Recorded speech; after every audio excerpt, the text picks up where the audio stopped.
तो माता परिवार को इसका भान है कि सिविल सर्विसेज क्या होता है? जी सर, पिताजी को है। मम्मी को बस ये है कि हाँ बेटा बड़ा अफसर बनेगा। अच्छा अच्छा अच्छा। Sir please. Good evening sir. Good evening.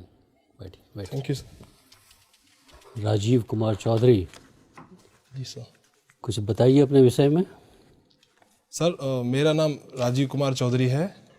मैं अलवर डिस्ट्रिक्ट राजस्थान से आया हूँ। मैंने अपनी graduation B honours history Ramdas college university of Delhi से करी है और करंट में मैं अपनी पोस्ट ग्रेजुएशन इग्नू से परस्यू कर रहा हूँ।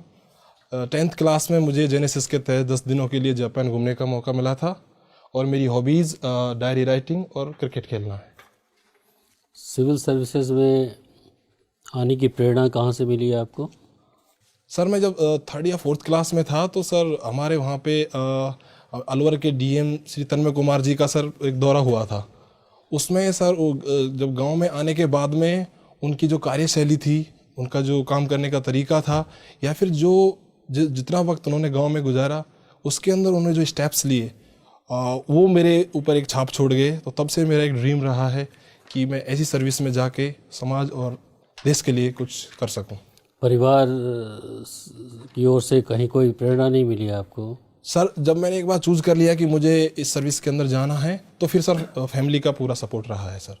तो माता परिवार को इसका भान है कि सिविल सर्विसेज क्या होता है? जी सर, पिताजी को है। मम्मी को बस ये है कि हाँ बेटा बड़ा अफसर बनेगा। अच्छा अच्छा अच्छा।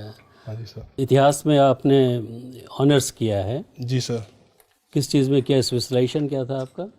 जी सर, हिस्ट्री जनरल थी सर। क्या क्या पढ़ते थे उसमें आप लोग? सर जैसे फर्स्ट ईयर में एंशियंट इंडिया थी सर, जो right from the beginning of human civilisation से लेके डाउनफॉल ऑफ गुप्ता एम्पायर तक थी सर, 600-700 एडी तक। उसके बाद सेकेंड ईयर के अंदर मेडिवल पीरियड था सर, जो 700 एडी से स्टार्ट होके downfall of the Mughal empire 18th century तक। उसके बाद सर थर्ड ईयर के अंदर पूरा मॉडर्न हिस्ट्री और वर्ल्ड हिस्ट्री सर, ये पढ़ाई की थी। कहा जाता है कि Gupta empire was a golden age, Gupta age was a golden age. जी सर। आप सहमत हैं इस बात से? जी सर, किसी भी पीरियड को इस तरीके से कैटेगराइज करने में थोड़ी समस्या होती है, क्योंकि हर सोसाइटी में, हर समाज में कुछ पॉजिटिव्स होते हैं, कुछ नेगेटिव्स होते हैं सर। गुप्ता एम्पायर के अंदर अगर कला के क्षेत्र में, साहित्य के क्षेत्र में देखा जाए तो बहुत ही उम्दा कार्य हुए हैं जो अभी तक हमें प्रेरित कर रहे हैं, विश्व को प्रेरित कर रहे हैं। लेकिन सर कुछ ऐसे डायमेंशंस थे जैसे कास्टिज्म हो गया, या फिर शूद्राज की जो स्थिति थी, महिलाओं की स्थिति सॉरी और डाउनफॉल हुई, तो वो ऐसे एरियाज़ हैं जो इस पीरियड को स्वर्णिम काल कहने में न्यायोचित नहीं हो सकता सर। अच्छा अच्छा। आप 10 दिन की जापान यात्रा भी कर चुके हैं। जी सर। जापान का कौन सा चीज़ सबसे ज़्यादा प्रभावित किया आपको? Sir education. थोड़ा और बताएंगे इस पर? जी सर, हमें सर 2 दिन के लिए मोरियोकाचू हाई स्कूल करके है सर, वहाँ घूमने का मौका मिला था। तो वहाँ पे एक जो होलिस्टिक डेवलपमेंट जिसकी हम बात करते हैं कि स्टूडेंट्स को एक होलिस्टिक एजुकेशन प्रोवाइड की जाए, वो सारा हमें वहाँ पे सर कुछ देखने को मिला। जैसे कि क्लासेस रेगुलर होती थी, उसके साथ में वोकेशनल ट्रेनिंग स्टूडेंट्स को राइट फ्रॉम द बिगिनिंग दी जाती है। कार मेकिंग, वॉच मेकिंग की सारी वर्कशॉप्स वहाँ पे लगी हुई हैं। इसके अलावा स्पोर्ट्स का भी फैसिलिटी बहुत शानदार थी। कि इसके अलावा जो सबसे अच्छी चीज़ लगी सर, जो कल्चर के प्रति उनका डिवोशन है, डेडिकेशन है, कि अपनी कल्चर को हम खोएं नहीं, उससे हम दूर नहीं हो। इसके लिए जो ट्रेडिशनल टी मेकिंग काफ़ी फेमस है सर जापान की, तो लोगों को टी मेकिंग वहाँ पे सिखाई जाती थी। तो ये चीज़ें ऐसी लगी मुझे कि जापान के ह्यूमन कैपिटल में बहुत बड़ा रोल एजुकेशन प्ले करता है। जापानीज लैंग्वेज को कभी समझने की कोशिश की या कोई मौका मिला? हाँ जी सर। सर वहाँ पे गए थे तो कुछ शब्द हमें बोला गया था कि आप कोशिश कीजिए जिससे लोगों से थोड़ा इंटरेक्ट हो सकें। तो जैसे sir thank you very much को एरिगातो गोजाइमाशु बोलते हैं, हेलो को कोनिचिवा करके बोलते हैं। तो ऐसे कुछ शब्द हैं सर जो। अच्छा अच्छा अच्छा।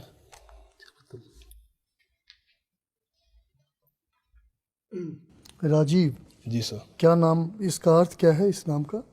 सर कमल। कमल है। हाँ जी सर। तो राजीव नाम से कोई महत्वपूर्ण व्यक्ति? Sir former prime minister Rajiv Gandhi. बताइए उनके बारे में थोड़ा।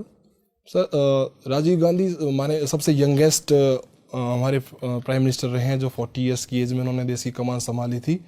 और उनके सर कुछ बेहतरीन कार्यों को अगर हम शुमार करें तो उनमें एक रहा उनका एजुकेशन सिस्टम, जो नेशनल पॉलिसी ऑन एजुकेशन 1906 के अंदर आई थी, जिसके अंदर जवाहर नवोदय विद्यालय जैसी संस्था का स्थापना की गई थी, जिसमें मुझे भी पढ़ने का मौका मिला है।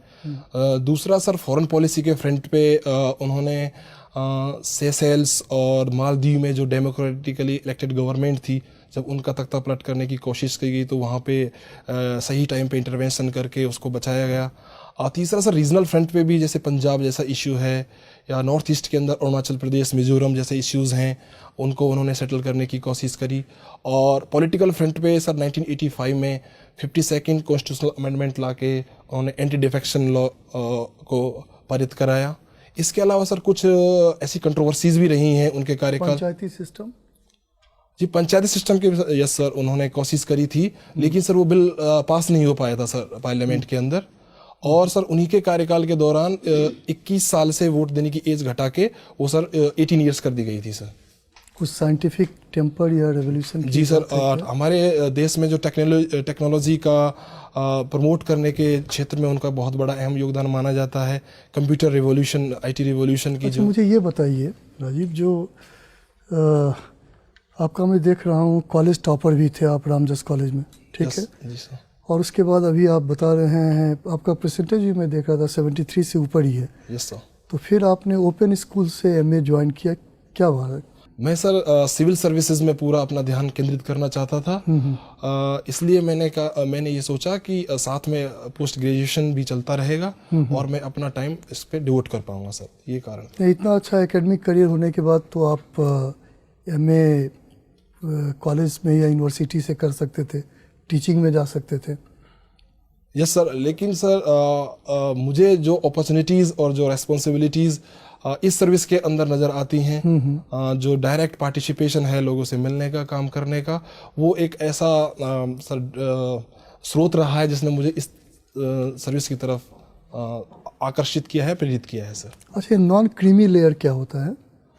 सर वो अदर बैकवर्ड क्लासेस के अंदर सर जो रिलेटिवली वेल्दियर या बेटर एजुकेटेड पीपल हैं, उनको जो गवर्नमेंट स्पॉन्सर्ड बेनिफिट प्रोग्राम्स हैं वो नहीं पहुंचे, और जो वाकई में इस चीज़ के लिए डिजर्व करते हैं उन तक इस तरीके की बेनिफिट्स की पहुंच हो। कुछ इनकम का भी इसमें प्रोविजन है? सर। क्या है, कितना इनकम है? सर इस समय 8 लाख एनुअल इनकम कर दी है सर। अच्छा, 8 लाख का। जी कब किया गया है ये? सर 2017 में किया गया।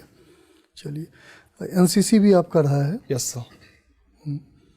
NCC कब इसकी शुरुआत हुई है? Sir 1948 sir. 1948 yes sir. क्या है इसका मोटो, क्या है? सर एकता और अनुशासन। एकता अनुशासन है। अच्छा, एक सवाल का आप और जवाब दीजिए, चूँकि आपने रामजस कॉलेज से किया है इसलिए और ग्रेजुएशन के आप टॉपर रहे हैं, ये सामंतवाद पूंजीवाद, ठीक है ना? Yes sir. अगर हम एक के पतन और दूसरे के राइज की बात करें तो इसके लिए क्या कुछ सिद्धांत हैं क्या? जी सर। सर कई सारी थ्योरीज हैं सर जो हमें पढ़ने का मौका मिला था, लेकिन सर अभी मुझे एग्जैक्ट सर ध्यान नहीं आ पा रही हैं। अगर आप इजाज़त दें तो सर मैं थोड़ा सा कोशिश कर सकता हूँ। कोशिश कीजिए। एक तो सर इसमें फैक्टर माना जाता है सर प्रोटेस्ट, जैसे मैक्स वेबर ने सर एक प्रोटेस्टेंट ठीक है और एथिक्स करके लिखा है। एक दूसरा सर कुछ हिस्टोरियंस ऐसे हुए, मार्क ब्लॉक करके हिस्टोरियंस हुए हैं जिन्होंने एग्जैक्ट मुझे मालूम नहीं है सर, लेकिन एक ने एक्सटर्नल फैक्टर पे जोर दिया है कि ट्रेड और जो कॉमर्स के क्षेत्र में जो डेवलपमेंट हो रहा था उसने फ्यूडलिज्म को डिक्लाइन करने में मदद की। दूसरे हिस्टोरियंस हैं जो कहते हैं कि जो क्लास स्ट्रगल था, जो क्लासेस के अंदर फार्मर्स और जो लैंडलॉर्ड्स उनके बीच में हो रहा था, तो ये ऐसे कुछ कारण थे जिनकी वजह से। आप जापान गए हैं, चीन के एक इतिहासकार हैं पोमरांज, इन्होंने भी कुछ बात की है इसी संदर्भ में, सामंतवाद पूंजीवाद के संदर्भ में, एंटी यूरोसेंट्रिक। कुछ पता है आपको इसके बारे में? सॉरी सर, नहीं इसमें। राजीव। Yes sir. आप कहाँ के रहने वाले हैं? Sir Alwar district Rajasthan. तो आप कहाँ अलवर में ही रहते हैं प्रॉपर या कहाँ? नहीं सर, अलवर से 50 किलोमीटर दूर सर लक्ष्मणगढ़ तहसील है, उसके पास छोटा सा गांव है सर, रोनीजा जाट। कौन सी विधानसभा लगती है ये? सर राजगढ़ विधानसभा। राजगढ़। जी सर। अच्छा, ये बताइए, आप इतिहास के विद्यार्थी हैं और टॉपर भी हैं, यस है ना? Sir, yes sir. अच्छे मेधावी छात्र प्रतीत होते हैं। इतिहास लेखन की बहुत सारी धाराएं हैं, आपकी धारा कौन सी है, मतलब प्रिय धारा कौन सी है? कौन कौन सी धाराएं, पहले 2-4 के नाम बता दीजिए, फिर उनमें से अपनी पसंदीदा पे उंगली रख दीजिए। जी सर। सर इतिहास लेखन की धाराओं में मुख्यतः इम्पेरियलिस्ट हिस्टोरियोग्राफी को बोला जाता है, उसके बाद nationalist historiography, Marxist, subaltern school, anal school, इस तरीके की। आपकी कौन सी इन सब में आपको सबसे ज़्यादा, जो आपको ज़्यादा प्रिय हो, सिस्टमेटिकली या साइंटिफिकली, या किस विचारधारा से आप, मतलब इसमें आपकी प्रिय कौन सी है इतिहास लेखन? अगर आपसे पूछा, मैं आपका नज़रिया जानना चाह रहा हूँ। सर मेरा नज़रिया इतिहास लेखन को ऐसा है कि कोई पर्टिकुलर एक ऐसी विचारधारा नहीं है जिसने मुझे बहुत कुछ आकर्षित किया हो, क्योंकि सर हर एक मेथड ऑफ हिस्ट्री राइटिंग के ये अंदर। तो बड़ा सामान्य सा उत्तर हो गया, फिर भी कुछ ना कुछ तो पकड़ते ही ना, कोई एक नहीं है तो फिर ऐसी कोई विचारधारा भी नहीं जिसमें सब हो, सब अलग ही अलग है। हाँ जी सर। इन जो विकल्प मौजूद उनमें बताइए, जो इन्हीं में से, ठीक है, इनमें सब में कमियां हैं, ये तो सबको पता है, किसी को प्रोस है, किसी को कौन सा, इन्हीं में से एक मैं आपको अच्छाई बुराइयों के साथ, उनकी खामियों के साथ, अगर आपको एक चुनने को कहूँ तो आप किस विचारधारा से प्रेरित हैं इतिहास लेखन की, जिसने आपको प्रभावित किया हो पढ़ते पढ़ते? सर सबाल्टर्न स्कूल हाँ, कंपनी। आपको कौन है सबाल्टर्न स्कूल के फाउंडर कौन है? सबाल्टर्न स्कूल के सर फाउंडर में Rodney Hilton, E.J. Hobsbawm, E.P. Thompson, जो 1960s के दौर में वर्ल्ड लेवल पे माने जाते हैं। हॉब्सबॉम ने सबाल्टर्न पे लिखा है? हाँ सर, कुछ sure? नहीं सर, मतलब उनका दूसरे मार्क्सिस्ट हिस्टोरियोग्राफी में भी उनका नाम आता है। तो फिर सबाल्टर्न्स कहाँ हुए वो? नहीं सर, कुछ ऐसे एरियाज हैं उनके जो। आप श्योर हैं कि? नो सर, सॉरी सर, मैं श्योर नहीं हूँ। हॉब्सबॉम सबाल्टर्न हिस्टोरियन है? सॉरी सर, मैं श्योर नहीं हूँ। अच्छा, तो क्या है इसका दर्शन, क्या है सबाल्टर्न का? 2 लाइन में बता दीजिए sir. History from below, people's history, grass root level की हिस्ट्री मानी जाती है। क्या मतलब, तो क्या जो हिस्ट्री फ्रॉम बिलो तो नेशनलिस्ट में भी है, सभी लोग बताते हैं, किसान आंदोलनों का जिक्र सब करते हैं, आदिवासी आंदोलनों का जिक्र करते हैं, श्रमिक आंदोलनों को, ऐसा नहीं कि राष्ट्रवादी लोग ये नहीं कहते कि श्रमिक आंदोलन जैसी कोई चीज वजूद में नहीं थी। जी सर। फिर कहाँ से अलग है सबाल्टर्न? सर इसमें जो पॉइंट ऑफ व्यू जो रहता है बेसिकली लिखने का, वो जो हिस्टोरिकली मार्जिनलाइज्ड ग्रुप्स हैं, लाइक पीजेंट्स, वुमेन, वो हैं, वो नेशनलिस्ट में भी हैं। जी सर। अंतर सबाल्टर्निज्म कहाँ पैदा कर दिया? सर जिस गहराई के साथ और जिन बिंदुओं पे सर ये फोकस करते हैं, उतना नेशनलिस्ट हिस्टोरियन सर एक सरफेस जिसे कहते हैं, सतही तौर पे। 2 समकालीन सबाल्टर्न इतिहासकारों का नाम बता सकते हैं? सर इंडिया लेवल पे तो सर शाहिद अमीन, ज्ञान पांडे, और सर 2 ही ध्यान आ रहे हैं। रणजीत गुहा का नाम सुना है? यस सर, रंजीत गुहा का नाम। हाँ जी सर, नाम सुना। मैडम आप? नेशनलिस्ट हिस्टोरियंस को सतही कह देना कितना हद तक सही है? जी मैम, सर ने जिस कॉन्टेक्स्ट में सवाल पूछा था उसके हिसाब से पर्टिकुलरली जो मार्जिनलाइज्ड ग्रुप्स हैं उनके ऊपर ऐसा गहराई से जितना काम सबाल्टर्न ने किया है उतना नेशनलिस्ट हिस्टोरियोग्राफी में नहीं दिखता है, तो उस हद तक सतही कहना मेरे हिसाब से सर मैम वाजिब होगा। अच्छा, आपके यहाँ आपके घर में आपके पिताजी खेती करते हैं? हाँ जी मैम। अच्छा, खेती ही आपके घर का आर्थिक संबल खेती से ही होता जी है? मैम। अच्छा, आपने भी खेती की है कभी? Ma'am as such active involvement तो नहीं रहा हो पाया है, क्योंकि मैं 6th क्लास से बाहर पढ़ रहा हूँ मैम, तो छुट्टियों में जाता हूँ, तो ऐसा इन्वॉल्वमेंट नहीं रहा है मैम ओवरऑल। अच्छा, और आपकी माताजी भी खेतों में जाती हैं काम के लिए? हाँ जी मैम, पिताजी के अच्छा, साथ जाती हैं। तो माताजी के नाम पे एक ज़मीन भी है, खेत भी है? नहीं मैम। होना चाहिए? Yes ma'am. तो क्यों नहीं करवाया अभी तक आपने? मैम इसका कारण ये है कि मुझे इसीलिए ही IAS बनना है, ताकि ऐसी सोच बदल के मैं सबसे पहले जो आप कह रही है यही काम करूँ।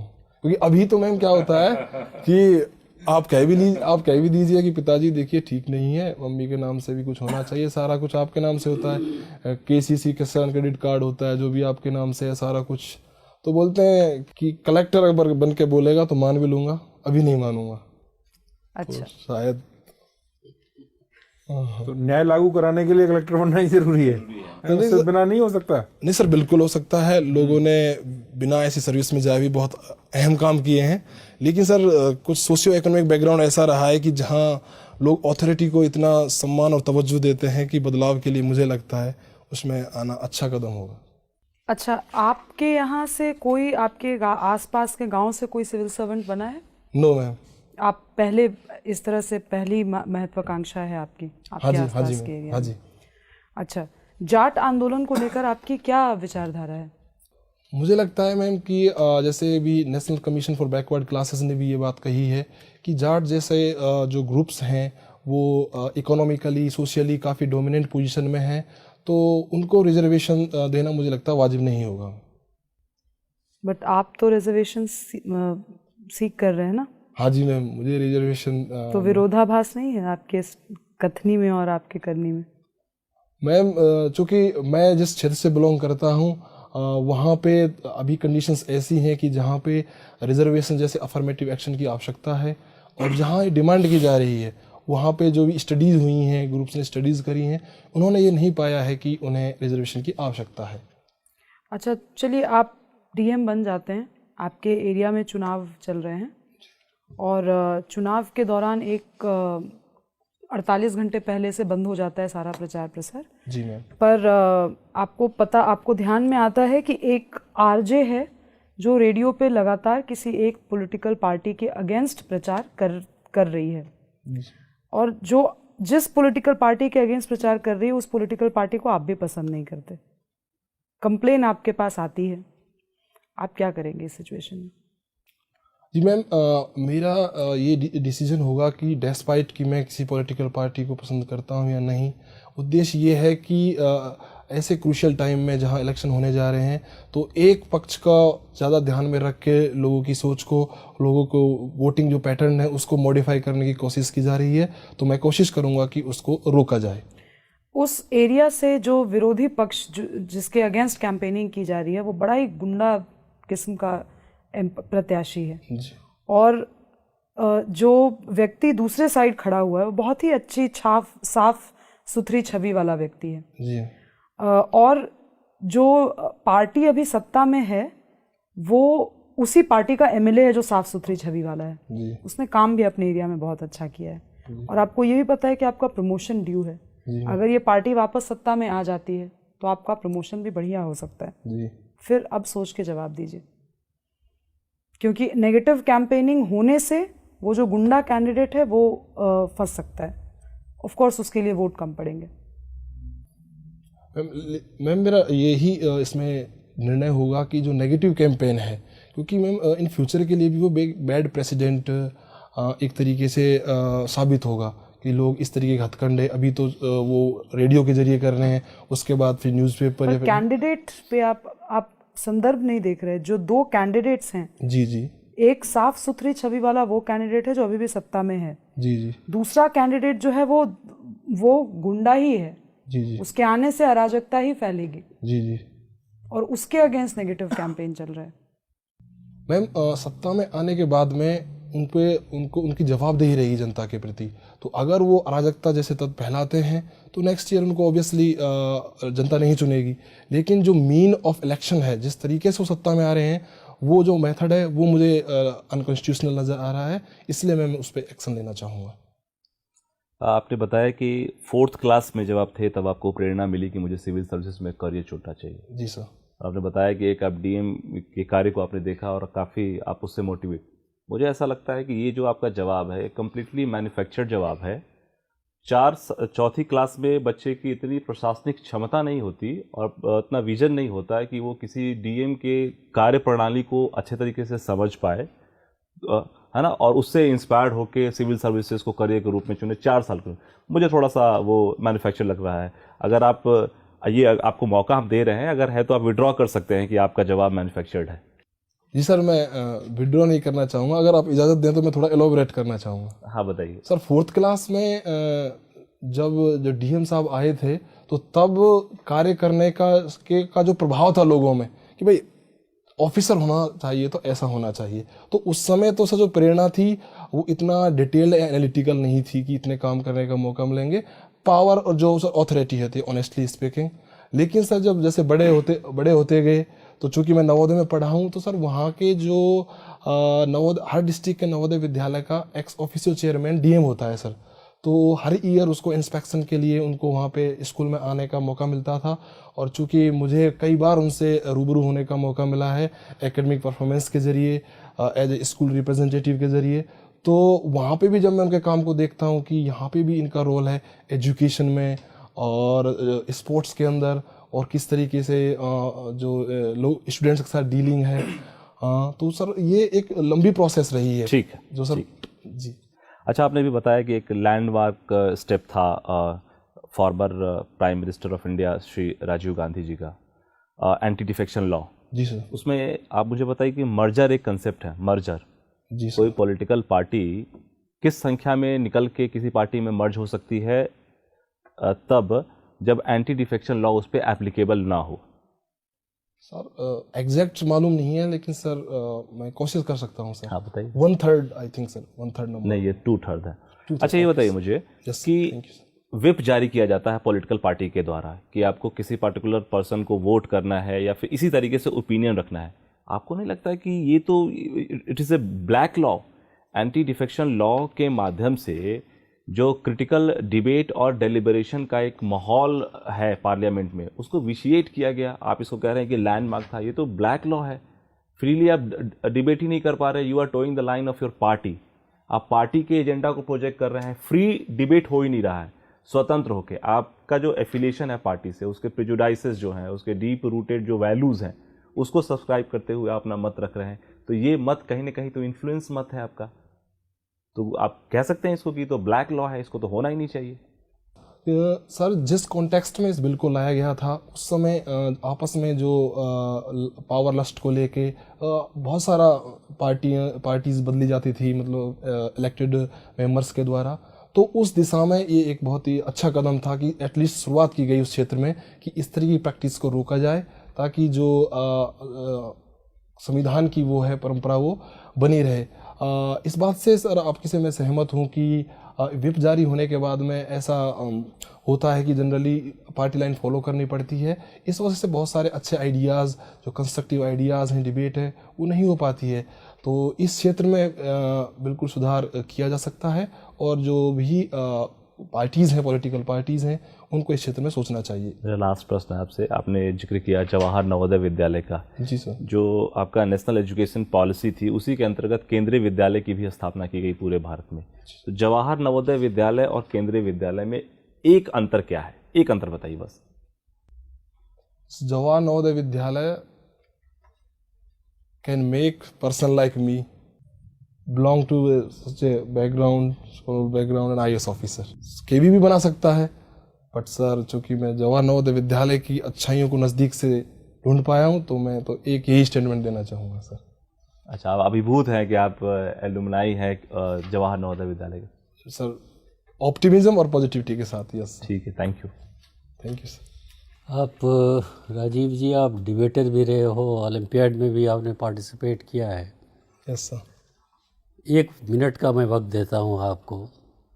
आप दहेज व्यवस्था पर, भारत में एक सामाजिक कुरीति है, इसके आप अगेंस्ट में 1 मिनट के लिए बोलिए। दहेज प्रथा हमारे समाज के लिए, हमारे समाज की प्रगति के लिए, और आज के जो हम मॉडर्न और प्रोग्रेसिव सोसाइटी की बात करते हैं, उसके लिए एक धब्बे की तरह अभी भी लगा हुआ है। क्योंकि दहेज के अंदर एक तरीके से एक सौदा टाइप का किया जाता है वर्ग पक्ष की तरफ से। अगेंस्ट में बोलना है आपको। दहेज की प्रथा सामाजिक कुरीति है, आपको बताना है इस कुरीति नहीं है। अच्छा सर, कुरीति नहीं, सॉरी सर, मैं क्वेश्चन थोड़ा सा। ठीक, कोई बात नहीं, कुरीति नहीं है सर। सर हमारे समाज के अंदर कई सारे ऐसे कई लॉज हैं, जैसे कि इनहेरिटेंस लॉ के अंदर विमेन को प्रॉपर्टी दी जानी चाहिए, लेकिन अभी हमारा समाज इस चीज़ को मानने को तैयार नहीं है कि ऐसा करना चाहिए। तो क्या किया जाता है कि जब शादी के टाइम पे ये धारणा रहती है कि भाई ये तो परमानेंटली अब दूसरे घर पे जा रही है बेटी, तो इसके नाम पे एटलीस्ट कुछ तो ऐसा किया जाए कि जो इसकी पूर्ति कर सकेगी, जो प्रॉपर्टी बाद में हमारे पास रह जाएगी, तो उसके लिए शादी के टाइम पे दहेज देना, कैश में भी दहेज देना, बहुत सारे काइंड्स में दहेज देना, इस लिहाज से दिया जाता है कि बेटी वहाँ पे ठीक रहे, सुखी रहे, और जो अभी समाज जिस चीज़ को पाने के लिए तैयार नहीं हो पाया है कि दहेज ना लिया जाए, उस माहौल में एडजस्ट हो सके, ताने नहीं सुनने को मिले। और एक अच्छा इसमें है कि कई लोग अपनी बेटी के नाम पे एफडी करा देते हैं, बैंक्स में पैसा जमा करा देते हैं। तो एक दहेज का ये कि पॉजिटिव पक्ष है कि जो विमेन एम्पावरमेंट की हम बात करते हैं, फाइनेंशियल इंक्लूजन की बात करते हैं, तो उस लिहाज से एक अच्छा कदम है। बहुत बहुत धन्यवाद, आप जा सकते हैं। Thank you sir, thank you ma'am.